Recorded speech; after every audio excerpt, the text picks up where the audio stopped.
Thank you. USA, USA. USA. We love our country. We love our country, don't we? It's amazing. And it's a great country, but we have to take it back because our country's not feeling so well. We're going to get healthy and beautiful and better than ever. And it's really, this is some crowd, and you can duplicate the crowd outside. So if anybody would like to give up your seat, that would be okay. No, no. Let's have a good time. Thank you very much, everybody.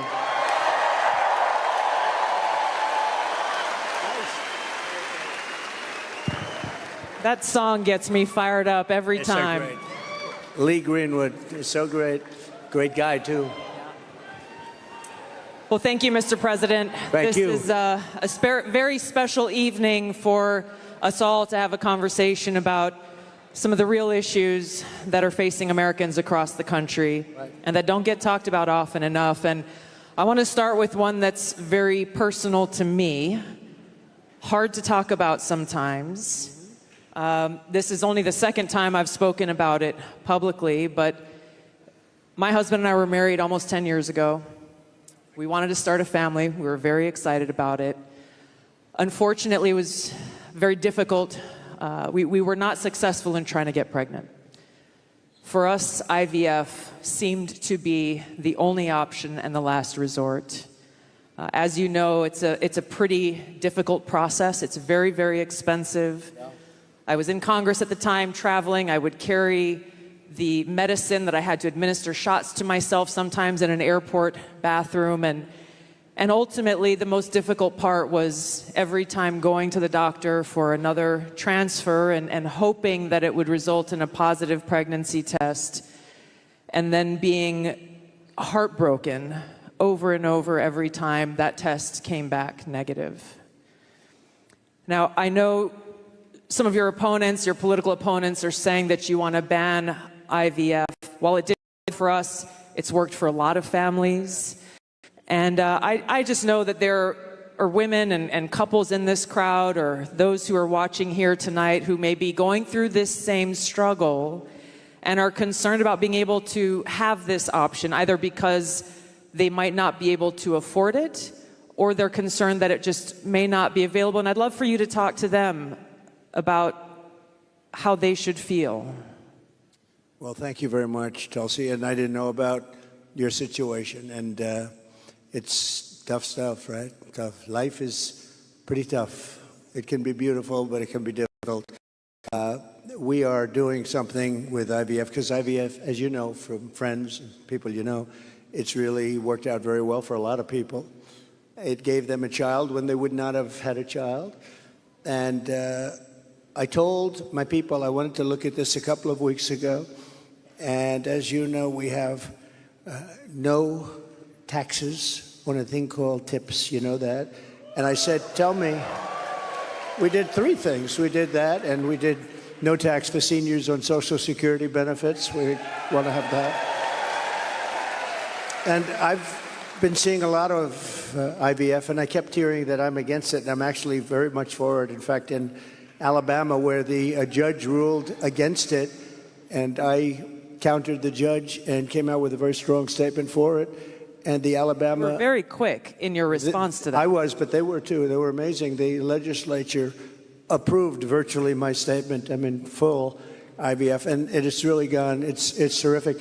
And I said, so with the tips and with the Social Security, the no taxes on Social Security, I said, maybe for IVF, and I've been looking at it, and what we're going to do is for people that are using IVF, which is fertilization, the government is going to pay for it, or we're going to get or mandate your insurance company to pay for it.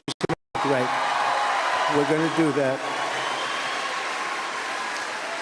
I can't tell you how life-changing that would be for so many families, because it costs a lot of money. A lot of people go into debt just for the hope of being able to start their own family. Well, it's big. And you know what? We want to produce babies in this country, right? We want to produce babies. So I think it's going to be something we sort of announced it a little bit. We were in a great place, Michigan. We all love Michigan, right? We're going to bring back the car industry, and we're going to get a lot of it back to Michigan. They've been taking our cars away. They've been taking our manufacturing away over years, over decades. And if you look at it today, it's a shell of what it was years ago, but we're going to bring it back. Mexico is right now building massive car factories, actually being financed and built by China, and they think they're going to sell their cars back into our country. It's not going to happen. That's not going to happen. Oh, listen to that. That is not going to happen. But wrong in the car industry. The union leadership has been horrible. I think I'm going to win by 85%, the union, but because we're bringing it back. And we're going to have electric cars, but we're going to have gasoline-powered cars, and we're going to have hybrids. We're going to have every kind of car. We're not going with just that. But I just felt that it would be a good place to announce it, and we did sort of the announcement there a little bit, and now we do the big announcement tonight in front of all of these television stations, all of the fake news, you know, they're all over the place.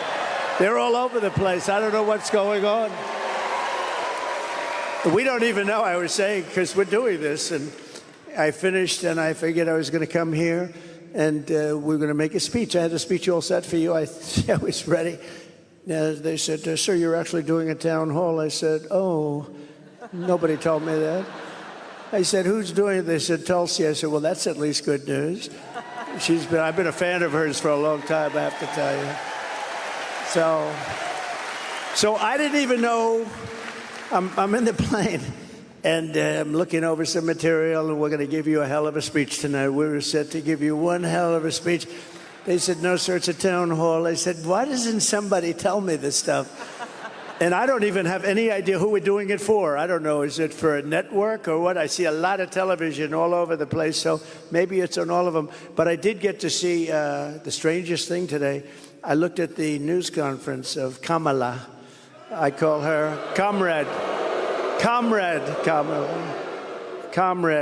Kamala. She's you know that. She's a Marxist. Her father was a Marxist before her. So she was brought up in the family tradition.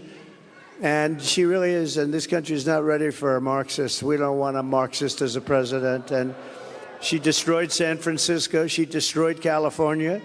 And we're not going to let it destroy our country. I'll tell you, it's not going to happen. So, but just to finish, so for some reason she doesn't want to talk to anybody. So she's either not the smartest light in the ceiling. I'm trying to be nice here. I want to be. They say, be nice, sir, be nice. You know, it's hard to be nice when somebody is destroying your country and wants to destroy your country. It's hard to be like nice. But she is, she was a terrible vice president. She was a terrible border czar, worst in history probably, not just in this country. But the border, you know, millions and millions of people, I say 20 million plus, have poured through the border during their term. I had the safest border in the history of our country. They have the most unsafe border in the history of the world. And they're coming through, and many of them are from prisons and jails. There's a slight difference, as you know, prisons and jails. Many are from mental institutions and insane asylums, and many are terrorists, and they're pouring into our country at a level. I don't know if you saw the news today, Tulsi. They had a group of, a lot of them, Venezuelan people with lots of machine guns taking over a building someplace. I'm looking, I'm saying, where is that? They went in and they took over a building. This is just the beginning.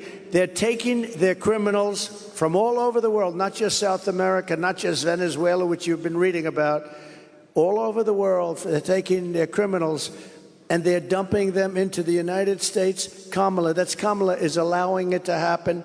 And they actually want to give them papers. They want to make them citizens, and they want to give them your Social Security. They want to give them your Medicare. And your Social Security will collapse under her. I'm the one that's going to protect the Social Security. But they're coming. I will totally protect, as I did for 4 years. And there was no age increase. There was no anything. We're going to protect. You know, they destroy you with inflation, and then they want to destroy your Social Security. So it's not going to happen. But this is going to be the most important election in the history of our country. So I just want to say that it's an honor to be with you tonight. It's a forum that's very different because I have no idea who the hell is broadcasting it. But all we'll do is we'll talk because we're friends. I love this state. I gave them Marinette. We gave them a very big, you know, Tulsi, we have a ship contract. And as you know, we gave Marinette yards, but we gave them a tremendous contract. They wanted it all over the country. I said, we're going to get it for Wisconsin, and it's a big one. And they're doing a great job, I understand. So we got that. And we're going to have a good time tonight. So let's go. Mr. President, you talked about immigration. We actually have Amber here who's quite concerned about that, and she's got a question for you. Thank you. Mr. President, hello. My name is Amber, and I'm from Cameron, Wisconsin. I have 3 beautiful children, and I'm torn on who to support. My youngest daughter is here tonight. My oldest son is 18, and he just started trade school this week. Very proud of him. My concern is that illegal immigration is threatening opportunities for my children. I worry that it's taking away jobs from Americans. I'm wondering, what will you do about that? All right, well, it's great. I think I'll stand up and... Do you mind if I turn around? Thank you, Amber, very much. And you're right. I'll tell you, we have the people that I'm talking about.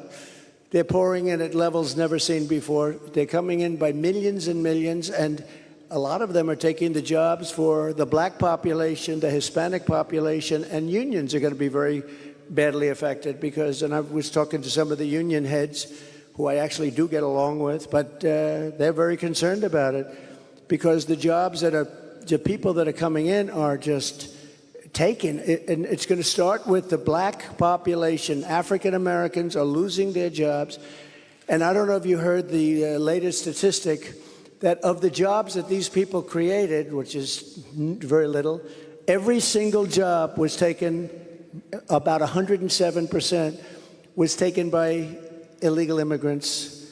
There's been no job creation from them. The jobs were filled by illegal immigrants. With all of that being said, I want to give you a very positive answer. We're going to win this election. We're going to turn this country around. We're going to become an unbelievable growth country. And your boy is going to have the greatest job. And you want to have a lot of choice with jobs. You know, you want them to go up and they get up and they, it's hard to believe I have that with the way I get treated. But I look forward to every day because we're going to make America great again. So I really do. I look forward to it. That's right. But we're going to create a lot of jobs. We're going to create. Does he want to stay here, or does he want to go to a different state or anything? Yeah, someplace in the Midwest. But this is a good place to stay, right? Wisconsin. So we'll be creating tremendous jobs for our country, and we're also turning away. You know, we're going to be closing the border, really closing it. By the way, did you see? So Kamala was for defunding the police. She was for the open borders. She was for everything that you're not against. I could go through 14 different. She's changed on every single one of them. In fact, I think we should see the man in the red hat and the beautiful woman in the red hat says, "Make America Great Again." Perhaps we should give Kamala a "Make America Great Again" hat, right? But the problem is, that's not her belief. Her belief is open borders. Her belief is getting rid of Social Security. Her belief is doing all of these plans, like for health insurance, where you have one big government-run mess. And if you have private plans, a lot of the people in this room have private plans. They're incredible plans. They worked hard to get those plans, and that's what they want. But with her, she wants to have, it's really a communist type of government. And I just saw her, Tulsi, she was sitting behind a desk doing this interview, And I said, Dana Bash, you could make yourself big tonight. All you have to do is be fair. I haven't seen the questions, but they gave out a sample. In fact, she's going to be on later on tonight with a taped. It was a taped. We're doing it live. Why are we doing it live and she's doing it taped? But that's right. He's real. But she was sitting behind that desk, this massive desk, and she didn't look like a leader to me, I'll be honest. I don't see her negotiating with President Xi of China. I don't see her with Kim Jong-un like we did with Kim Jong-un. So we're going to have to see what happens. I'll tell you what, November 5th is going to be the most important day in the history of this country. Go big.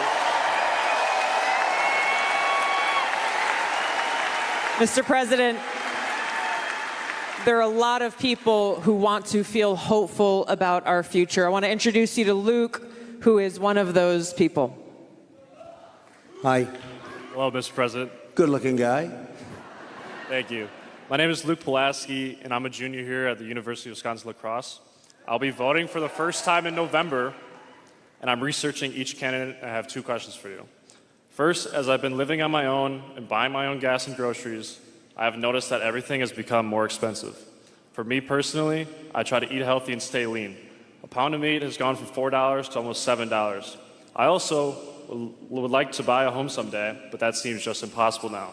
What's your plan to make life more affordable and bring down inflation for someone like me? Very good. Thank you. Good.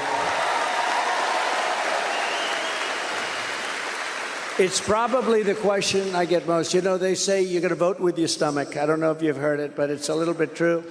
And groceries, food has gone up at levels that nobody's ever seen before. We've never seen anything like it, 50, 60, 70%. You take a look at bacon and some of these products, and some people don't eat bacon anymore. And we are going to get the energy prices down. When we get energy down, you know, this was caused by their horrible energy wind. They want wind all over the place. But when it doesn't blow, we have a little problem. This was caused by energy. This was really caused by energy and also their unbelievable spending. They're spending us out of wealth, actually. They're taking our wealth away. But it was caused by energy. And what they've done is they started cutting way back. We were in third place. When I left, we were by far in first place, beating Russia, beating Saudi Arabia. And we were going to dominate to a level that we've never seen before. And then we had a bad election. I'll be very nice. I'm supposed to be nice when I talk about the election, because everybody's afraid to talk about, oh, please, sir, don't talk about the election, please. You know, if you can't talk about a bad election, you really don't have a democracy if you think about it, right?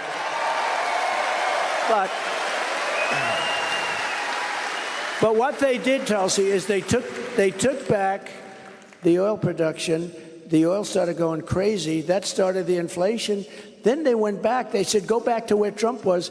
The problem is that we would have been 3 times that level right now. We would have been so dominant over Russia and Saudi Arabia. Look, Saudi Arabia, Russia, a lot of oil. We would have had more. You know, we had something in Alaska, Anwar, that I created. I mean, Ronald Reagan wanted it. You remember? Ronald Reagan wanted it. They all wanted it. And I got it approved. Nobody was able to get it approved. I got it approved. And the first week in office, they turned it back. They said, no, it's the biggest site possibly in the world. Could be bigger than Saudi Arabia. Well, we're going to start that up. We're going to become the energy capital of the world. We're going to pay down our debt, and we're going to reduce your taxes still further. And your groceries are going to come tumbling down, and your interest rates are going to be tumbling down. And then you're going to go out, you're going to buy a beautiful house, okay? You're going to buy a beautiful house. That's called the American dream. The American dream. Thank you. Mr. President, I want to ask you a question about national security, but first I think it's important to point out what Luke is talking about: the cost of groceries, the cost of gas, the cost of housing, mortgages, rent, everything has gone up. Kamala Harris's plan that she has announced is government price controls. And I think it's important to touch on, you just laid out your plan. What's going to happen if Kamala Harris institutes price controls? So that's a communist plan. It's never worked. And it's been tried by others. Believe it or not, Richard Nixon tried it. A lot of people tried it. It's been tried many times, and it always leads to the same failure. Tremendous inflation, lack of product. You don't have anything. The stores are not stocked. It has never worked. It's called control. They want control.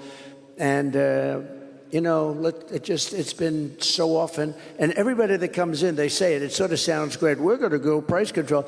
Actually, when she announced it, she got absolutely slaughtered by even Democrats because it doesn't work. It's a known loser. So now she doesn't talk about it. Do you notice she doesn't talk about climate change anymore? She's not talking about it. You know why? Because people don't want to hear it. They want to live a good life. They want to live a life. They don't want to stop your industry with climate change. They used to call it different things, global warming. Remember, that wasn't working because it was getting a little bit cooler. So they said, what are we going to do? We'll call it global cooling. No. So they came up with the words climate change because that takes care of everything. Climate change. The climate's changing, but according to them, we're all going to be gone in about, what do we have, 3 years left? They had 12 years, remember? So in about 3 years, let me tell you, we do have a problem, though. It's climate change, but a different kind of climate change. It's called nuclear global warming. We can say that's global warming. And if we don't have a smart president, you have 5 nations now with pretty massive nuclear power. Some have very massive, including us and Russia. China's behind, way behind, but within 4 or 5 years, they'll catch up. And we don't want them to catch up. Look, the biggest problem, in my opinion, the biggest problem our country has, the biggest problem the world has, is nuclear weapons. They are a destructive force, the likes of which nobody has ever seen before. And we have to make sure they're never used. We have to make sure it's not going to happen. You're exactly right. You brought up Ronald Reagan already. Ronald Reagan famously said, a nuclear war can never be won and should never be fought. And I think it's interesting you talked about climate change, Mr. President. The Democrats and Kamala Harris, they were quick to talk about how climate change is an existential threat. But what they're not talking about is the existential threat of nuclear war and World War III, which is exactly where we sit today because of the warmongers and their puppets, Joe Biden and Kamala Harris. And they don't want to talk about it because the consequence of where they have taken all of us as the American people and the world is economic hardship around the world, a destruction of our economic well-being, and an annihilation of humanity, our families, our kids, our communities around the world. There was a recent poll that YouGov did that pointed out over 60% of Americans feel that World War III and nuclear war is going to happen within 5 to 10 years. And when I heard that, I felt so sad because they're at a point where they feel like this outcome, the annihilation of the world, is inevitable. So I wanted to ask you about this because it's important that people understand what kind of leadership you bring, what you will do to stop this slide towards nuclear war and World War III so that we can feel hopeful again. Well, thank you. So Viktor Orban, a very strong leader from Hungary, Prime Minister of Hungary, they asked him recently about what's the problem in the world. A few years ago, during my time, we didn't have Israel being attacked. We didn't have Russia attacking Ukraine. And they asked him, why is it so bad now? The Middle East is on fire. So many places are on fire, and there are plenty places that could very well and very quickly catch on. What's the problem? He said, you have to bring Trump back as president of the United States. You will have no problem. He single-handedly kept things, and it's true. And I could do it with telephone calls by being smart. But literally, he said, you have to bring Trump back. Now, he used a term I wouldn't use. He said everybody was afraid of Trump. You know who was afraid of Trump? They said China was afraid of Trump. Russia was afraid of Trump. They were all, and I don't want to say that. I will say this. They respected me and they respected our nation. They don't respect our nation anymore. They don't respect our nation anymore. Think of it. What would the world be like if Russia didn't do what they did, and they would have never done it? I used to speak to Putin about it. I had a very good relationship. No chance. You know what happened, I think, Afghanistan, when he saw the horrible leadership that we displayed in Afghanistan. I think he said, wow, this is a time to go in, because I wasn't there. He would have never done it if I was president, and Israel would have never been attacked. Think of it. What would this world be like? You wouldn't have had that disaster. And it wasn't leaving Afghanistan. And they should have kept Bagram. That's the big air base. It's 1 hour away from where China makes its nuclear weapons. They didn't keep it. You know who occupies it now, Tulsi? China occupies it. So we have, if you have the right president, and we don't right now, do we even have a president? He just came in. Think of it. He just came in from wherever the hell he went. You know, there was a coup. He just didn't know it yet. But there was a coup. How about that? He got 14. I'm not a fan of his. He was the worst president. But, You're not? But think of this. He got 14 million votes. She was the first one to leave, you know. Kamala was the first one to quit. She never made it to the first state in the primaries, which was Iowa. Never even came close. Other people did, but she never even came close. And all of a sudden, she was picked. And she's now running for president. And look, it just started, really. It just really started. The polls have us up here. We're up in this state. We're up in states, but it's close. It's close. It's close. And, you know, they cheat like hell, so we don't want to have it too close. But we have, because we have to win this. We're not going to have a country. But with him, I was so far up. We had a thing called, how did he do in the debate? Did you think he did well? Not too good? No, they wanted to have a debate. I said, okay, it's a little bit early, isn't it? I was trying to talk them out. I said, well, it's a little early for a debate, right? And they said, well, I think we'd like to do it. And that was not a good debate for them. That was not a good debate. So that was the beginning of the end for him. And they started looking. But they picked a woman that had absolutely no votes. She got no votes. And now she's running. So when you say threat to democracy, they are a threat to democracy. I'm not a threat to democracy. I'm not a threat. Thank you. Mr. President, crime and the rise of crime is on the minds of a lot of people. I want to call on Danielle here, who has a question for you. Hi, Danielle. I am a mom of 2 young kids in Minnesota, and that's definitely something that's been on my mind. What do you do to combat the rise of crime that's threatening our community? Well, you need, and you get a lot of those questions from Minnesota. But you get a lot of those questions because Minnesota, I mean, they picked this guy.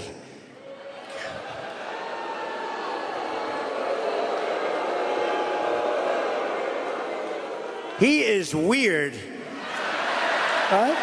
He's weird. I'm not weird. He's weird.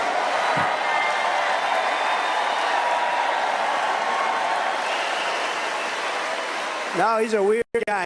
Weird dude. You know, see, they come up with sound bites. They always have sound bites. And one of the things is that JD and I are weird. That guy is so straight. JD is he's doing a great job. Smart. Top student. Great guy. And he's not weird, and I'm not weird. I mean, we're a lot of things. We're not weird, I will tell you. But that guy is weird, don't you think?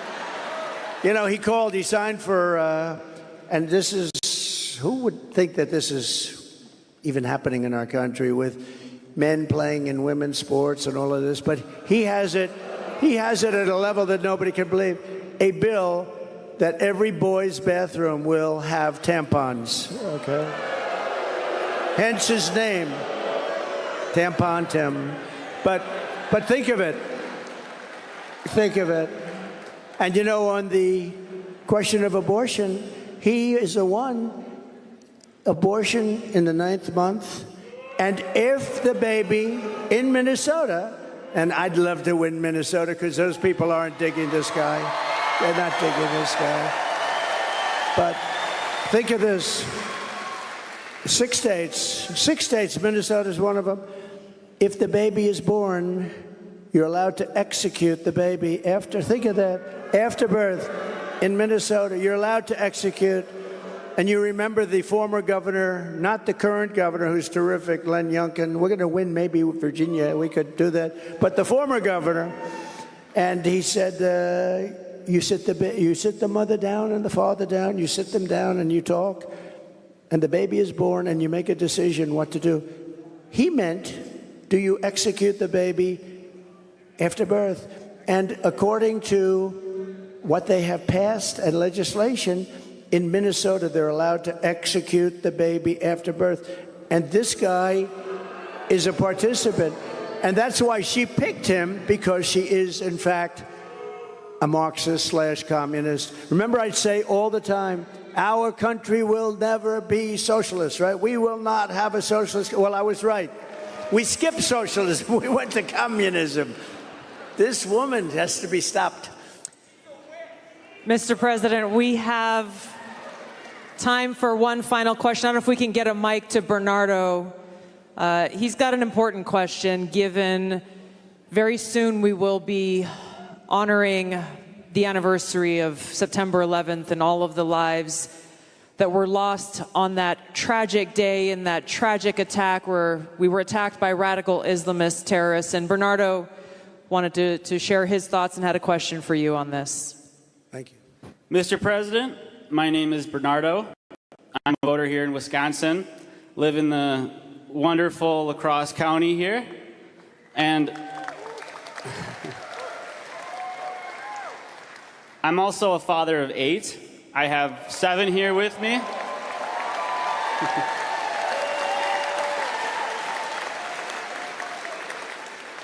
And it's the anniversary of 9/11 is coming up. I'm concerned that we're more vulnerable now than ever. And we have a Democrat nominee who doesn't even want to say the words, says we shouldn't say the words, radical Islamic terror.